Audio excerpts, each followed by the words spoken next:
So it's the end of yet another week, and here on this channel that means one thing and one thing only. Every weekend I post an episode of this series we do called Your Take Not Mine, where I turn to you the viewers to give me your hottest NBA takes of the week based on what's going on at the time, and I then choose my favorite submissions, and discuss them in a video. This week things really started to heat up in the second round of the playoffs, with most of the series being pretty close. Some star players made notable returns, others have had massive performances worth discussing, and there is definitely no shortage of storylines to follow, so of course, we have plenty to discuss. In order to submit your takes, I make a community post on either the day of or the day before the video, similar to the one that you see on your screen now, so if you want a chance to be featured in a future episode, be sure to stay on the lookout for that.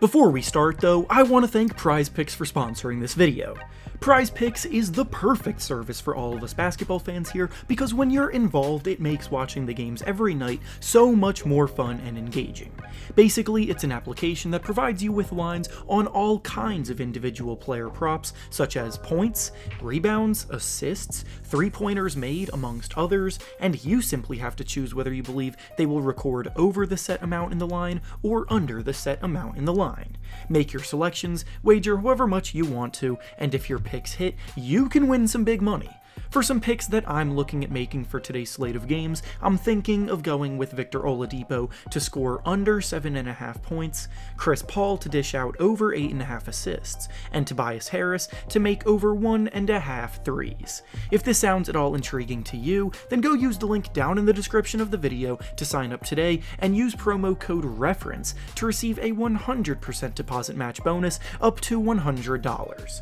Once again, thank you to Prizepix for sponsoring this video. Now let's get back to the topic at hand. The first take we'll be discussing today comes to us from Frog, and he says that if the Miami Heat make it past the Philadelphia 76ers in this series, then they should be the favorites to win the Eastern Conference Finals. The Miami Heat finished as the 1 seed in the East this year, so on the surface, there isn't anything that crazy about this take, but when you actually dive deeper into the current situations regarding the remaining teams in the playoffs, I just don't agree with this statement really. When you're the 1 seed, you get the benefit of getting to play the supposed weakest opponent first, which is something you can't hold against them, because you can only play the teams that are in front of you, but being able to judge their strength becomes tougher to do when they're beating down on bad teams, while other contenders are being tested and passing those tests around them.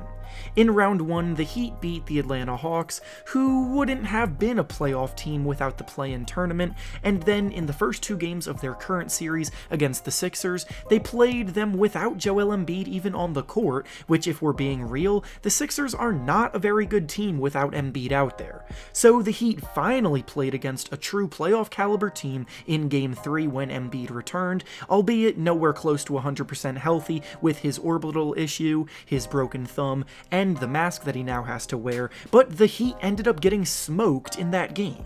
The Heat have not looked like the kind of contender that the Boston Celtics and the Milwaukee Bucks have to this point, and obviously the Sixers with Embiid can continue to fight through his injuries to have a chance to beat them, but if I had to pick the favorites to come out of the East right now to go to the NBA Finals, I would absolutely lean more towards the winner of the series between the Bucks and the Celtics. Giannis Antetokounmpo and the Bucks are literally the defending champions and have the winning pedigree to go back-to-back, and the Celtics have the dominant defense and superstar offensive talent to get there as well, so no, I do not think the Heat are the favorites right now, despite being the 1 seed.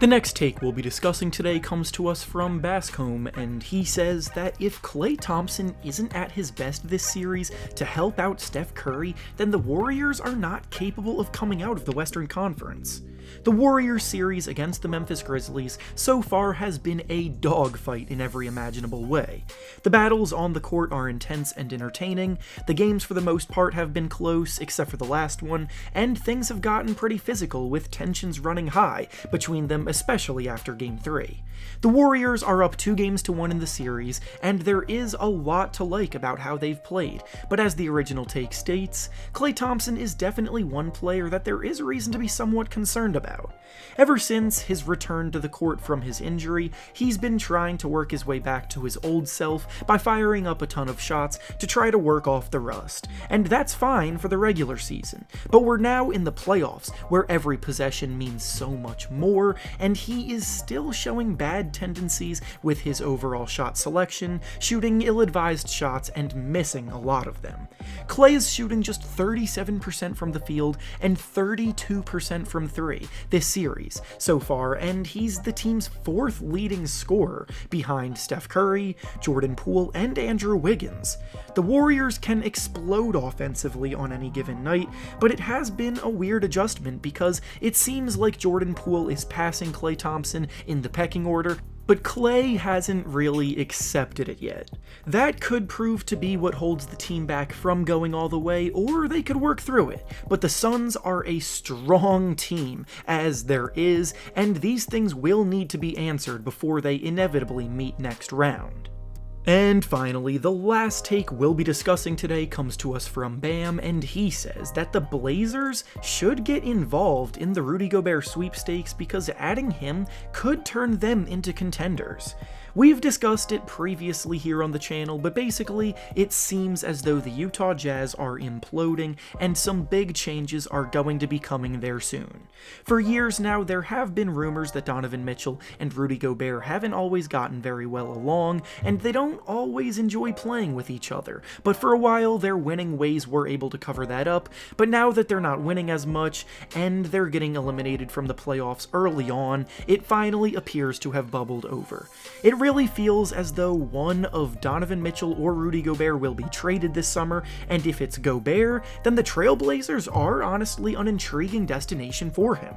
The Blazers have never really been built around their defense in the Damian Lillard era, but they obviously need to switch something up if they truly want to keep building around him. Everyone seems to be under the impression that they're going to just eventually start to tank because of the emergence of Anthony Simons, but the organization insists that that isn't the case. Sneakily, they have Joe Ingles, who could still be a valuable role player for them. Josh Hart is a solid two-way player. Simons is emerging into a stud secondary playmaker to pair with Damian Lillard, and getting Rudy Gobert to anchor things would make that very interesting. I'm not really sold on them being a legitimate title contender with that group unless more moves came with it, but it could be a start, which is all that Damian Lillard has asked for to this point. And with that being said, that's all I have for you today. Make sure to like the video, subscribe to the channel, and comment down below what you think about the takes we discussed. Thanks for watching, and I'll see you all next time.